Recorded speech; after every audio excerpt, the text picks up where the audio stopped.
Jayne Mansfield busted out as a major star in the mid-1950s as the natural heir of Marilyn Monroe.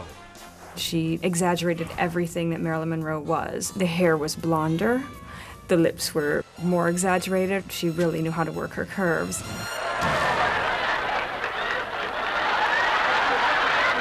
One of the things, unfortunately, that she's remembered for is the way that she died. A flaming, grinding car crash ended the bright movie career of famed Jayne Mansfield on June 29, 1967. Mansfield died shortly after her 34th birthday, and her gruesome death gave birth to an enduring Hollywood legend. The rumor is, and always has been, that she was decapitated. But is the grisly legend true? Jayne Mansfield earned critical acclaim with films like The Girl Can't Help It and Wayward Bus. She actually won a Golden Globe Award. She's just a lot of fun to watch on camera. By the mid-1960s, the demand for blonde bombshells had waned.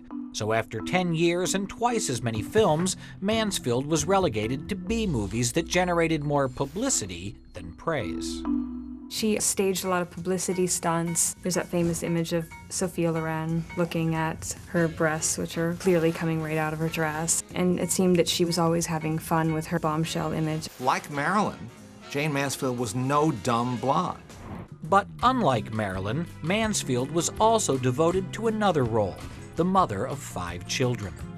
Her daughter, Mariska, by second husband Mickey Hargitay, would follow in her mother's footsteps, becoming an Emmy-winning actress. She was a pinup and a mother at the same time. She was able to handle both roles really well. Though her film career fizzled, Mansfield worked constantly as a cabaret star. She was one of the first Hollywood stars to go to Las Vegas and make $35,000 per week. But constant touring took a toll. Her drinking had escalated and, she was headed for something bad. Something bad finally caught up with Mansfield on a deserted stretch of Louisiana highway in the early morning of June 29, 1967.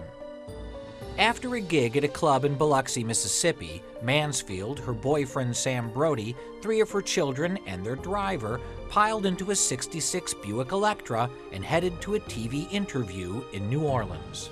Unfortunately, there was so much thickness to the fog that they were unable to see a slow-moving truck that was directly in front of them.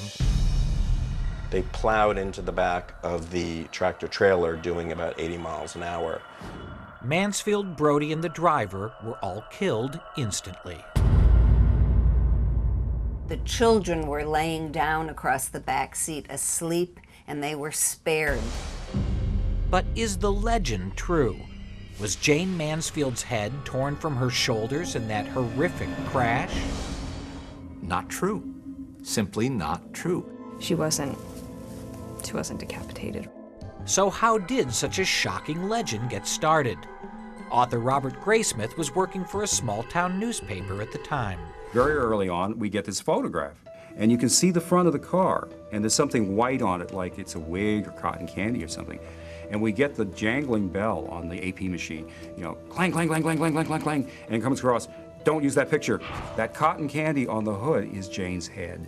That spurred the myth because on the front page of all the newspapers, it was stated Jayne Mansfield decapitated. Her wig was lost and maybe part of her scalp, but it wasn't a decapitation like some people think.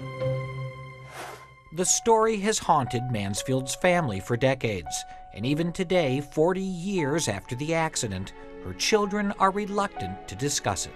The stars have become kind of legends in our lives.